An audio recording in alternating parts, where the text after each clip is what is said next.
C'est la Vita. I love my PlayStation Vita. It's so great. Released back in 2012, it wanted to continue the best-selling history of its PSP predecessor while competing against the XYZ axis of terror that was the 3DS. I just wanted to take this opportunity to talk about the PlayStation Vita, its legacy, the games it had, and just some of the nice things that were good about it. It had fantastic games, it had a really fun design, you could carry it in your pocket super easily. I think it had a lot to show for, especially for its time. Let's first take a look at the device. Well, here is my Vita. As you can see, it's been used a lot and brought with me to all kinds of places. Anytime one of my devices gets damaged, I think of it like a scar, a memory, a show of personality.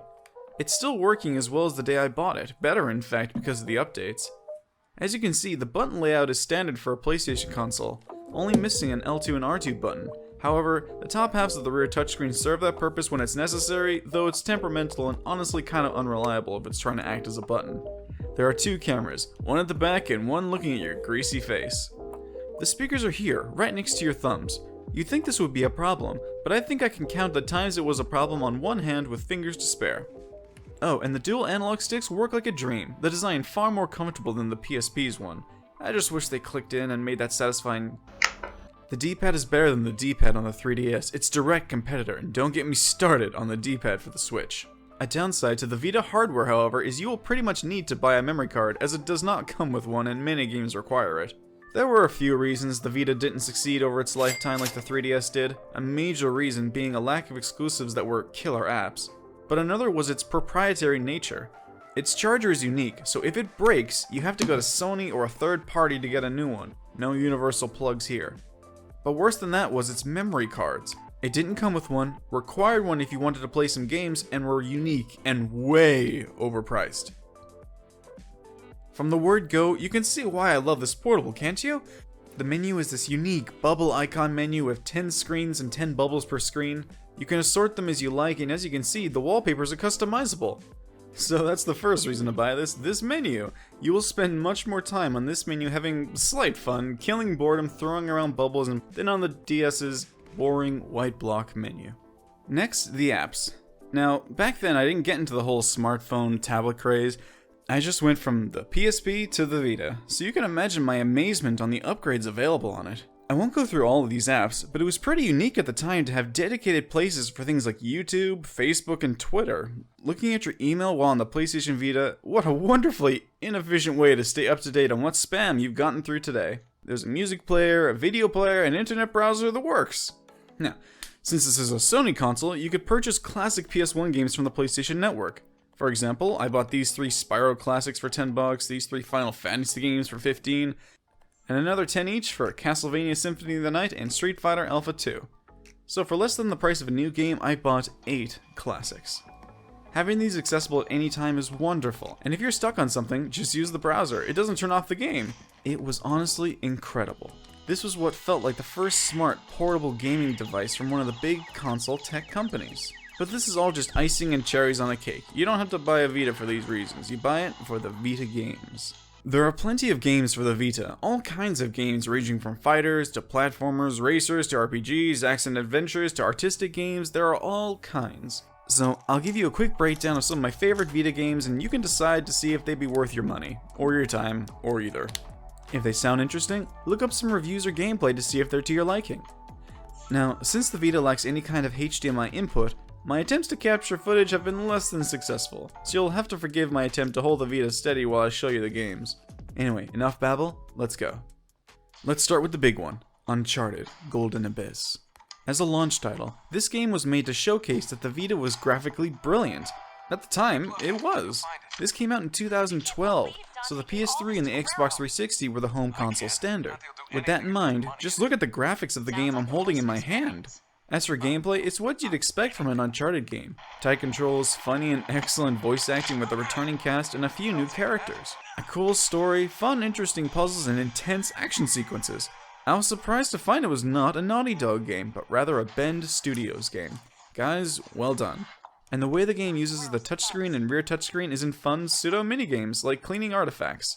I much prefer this than if it was really actively engaged in the core combat. It has a little sliding mechanic for like takedowns, but it works pretty well actually. If you buy a Vita, you're probably gonna want this. Okay, how about Little Big Planet for the PlayStation Vita? Terrible name, seriously, that's the name that comes up when you load this. Exactly that. Whatever. It's a fun, friendly game with charm coming out the wazoo. Customization is the name of the game, with every level having dozens of collectibles to change your character and the world around you.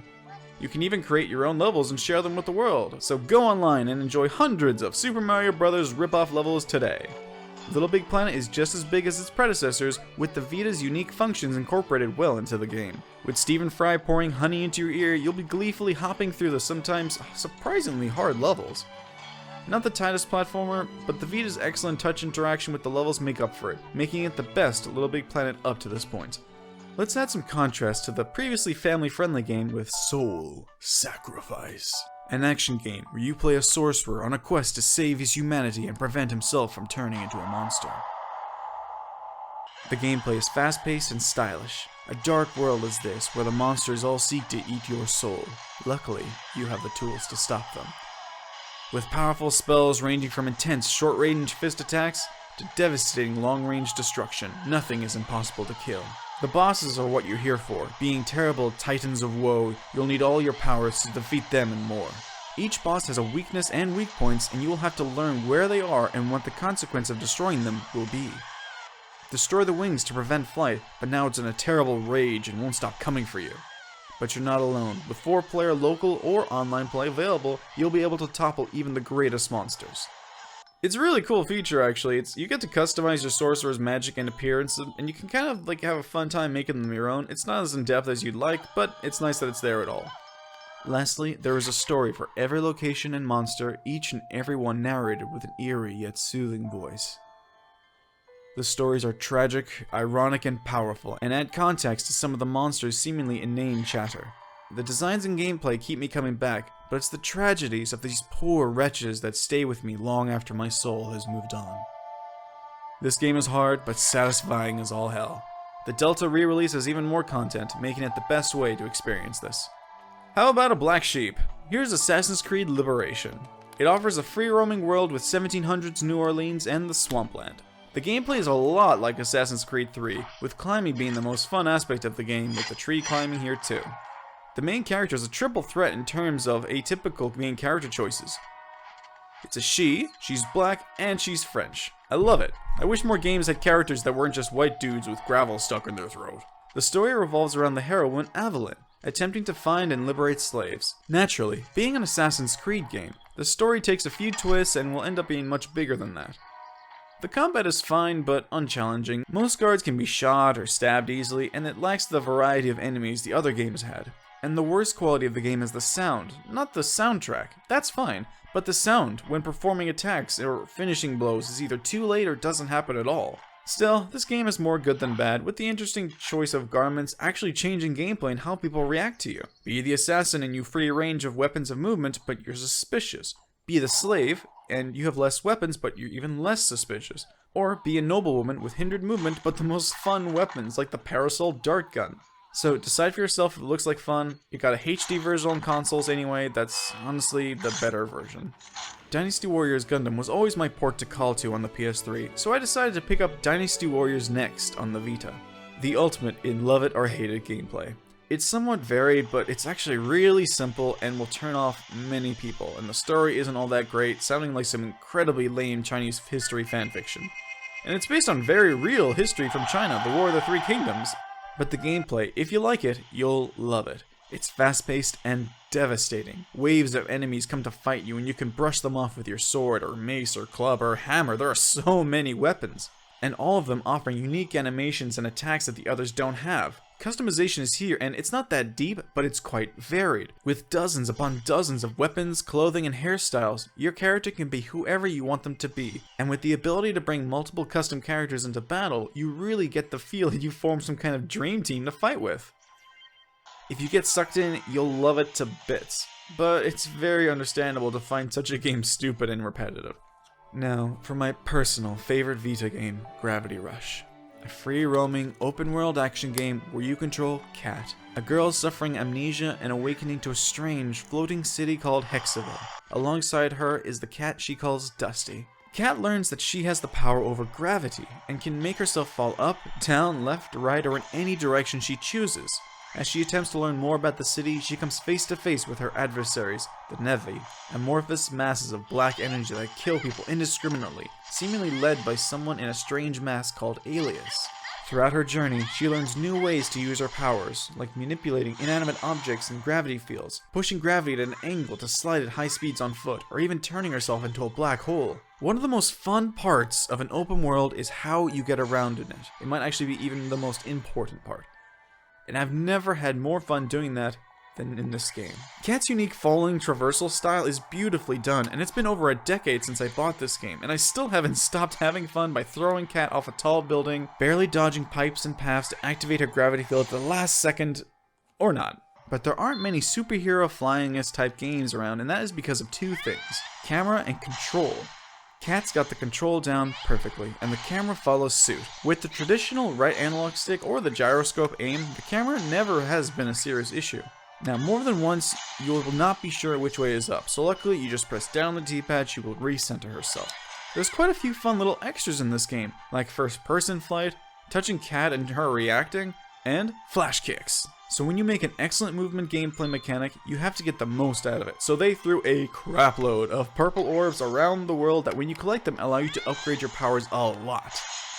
And they are so much fun to find. You will spend hours running upside down looking for the next purple orb, not just for the upgrades, but because it's fun. Remember that? Fun? You'll have noticed the art style by now, I'm sure. Cel-shaded, but appropriately used since this game is anime themed with a French twist. It gives it a classic, timeless feel that will age beautifully. The combat is relatively simple but polished to a shine. Kicks, throwing chairs, super kicks, full body corkscrew attacks, dodging counters, and a few other attacks you'll have to figure out for yourself keep the gameplay fresh. With a ton of varied enemies, simply throwing your leg isn't gonna cut it, so you'll have to try a few things to figure out what works best for you on which enemies. The soundtrack is so memorable and varied, with each city sector theme being utterly different, from the wholesome, soothing violin and flute of the suburb area,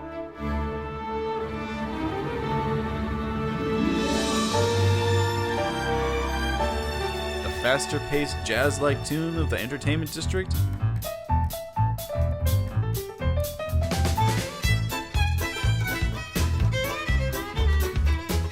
and the almost strict, military-sounding drum and horn music of the industrial skyscraper complexes, to name a few.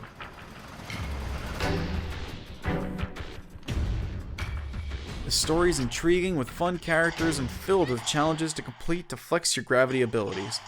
This was re-released on PS4, which has all the DLC bundled in, looks better, and has a higher frame rate. You lose some of the fun gyro controls and portability though. Of the few lifeboats the PS Vita had to give its new IPs, I'm glad Gravity Rush was one of them. I'll just brush through some of these other ones here to give you knowledge that there are plenty of games that were on the Vita. Mortal Kombat. Mortal Kombat on Vita has even more than the complete edition that was released on the physical consoles. A super fun, super gory fighting game with tons of extras, fully fledged story mode, 300 challenge missions that are varied and hilarious.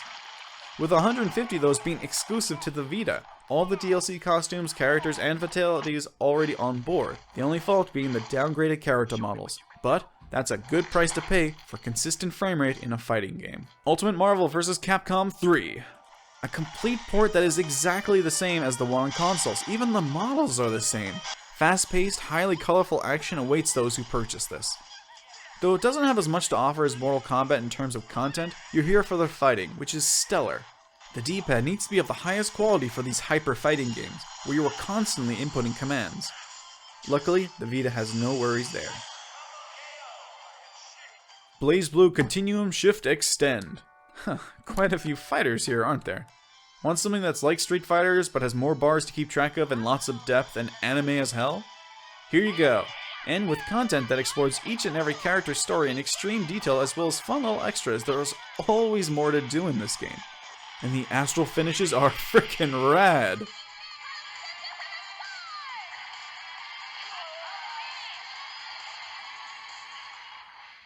Persona 4 Golden, a re-release of a legendary PS2 game with additional content. This is the definitive way to play Persona 4. A JRPG that has interesting and diverse characters and a story all wrapped up in an excellent soundtrack and voice acting. The action is fun, deep, and accessible. If you want a game to get immersed in, this is it.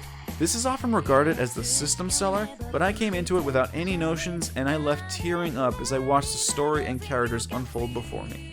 I played this game in a binge over a course of a week, and I still remember the characters, their names, their motivations, and I think that will stick with me for a long time. Metal Gear Solid HD Collection.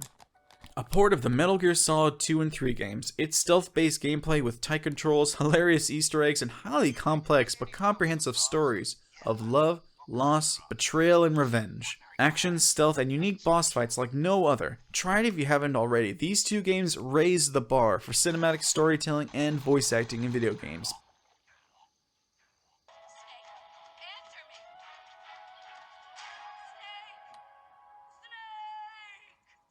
Resistance: Burning Skies. An FPS that is true to what makes the Resistance series so much fun. Shootouts with huge and varied aliens with tons of guns to choose from and carry at the same time, and are all customizable.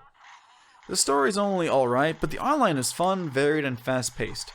Now, unfortunately, we have to make this game completely pointless with Killzone Mercenary. Simply, it's a better FPS than Resistance: Burning Skies. It looks so much nicer with a much more vibrant color palette. It's more fun to play because most situations can be approached in a variety of ways. Every single thing you do in this game gives you money which you can use to buy more equipment to kill people in a greater variety of ways. Lots of weapons, upgrades, abilities keep the combat fresh and constantly changing whenever you feel your current loadout isn't working out. Also, every mission can be redone with a special objective to be destructive, stealthy, or tactical. A nice thing I always love to see is online and offline gameplay influencing each other, while not taking away from one another. By this, I mean the currency and Killzone you get in either mode transfers over. A fantastically fun game for anyone who thinks they even might like a shooter. Lastly, a fun feature that the Vita and Sony in general kind of promoted was the cross-buy feature. Okay, so you buy a game on the PlayStation 3 and you advertise it, hey, you can also buy the PS Vita version now for free. You get a download code with it. So here's PlayStation All-Stars, a novel little fighting game that couldn't escape the shadow Super Smash Bros. Made. It was a failed experiment, but an experiment nonetheless. Still, for what it is, it's got cool characters, intense fights, and Cat is the DLC character. I can't really recommend it too much, because at the end of the day, it is a failed experiment, but I'm glad they at least gave it an attempt. If nothing else, at least we know now what not to do. The Vita is over and done. Its service is discontinued, nothing new is being made for it, Sony has moved on, as has much of the playing community. But I wanted to share some of my excitement, the wonderful times I had with the system, what it meant to me back then and even still now. There is so much to enjoy here. If you are unscrupulous enough as to mod your machine, you could have an entire PSP OS in here, with the ability to play PSP and PSP1 games on it. You could install emulators so you could play classic games that haven't been ported to modern systems yet. You can enjoy sitting in a room with a Vita comfortably in your pocket and be ready at any point to start the adventure once again. It is a rare sight to see one of these in the wild anymore. But hey, c'est la Vita.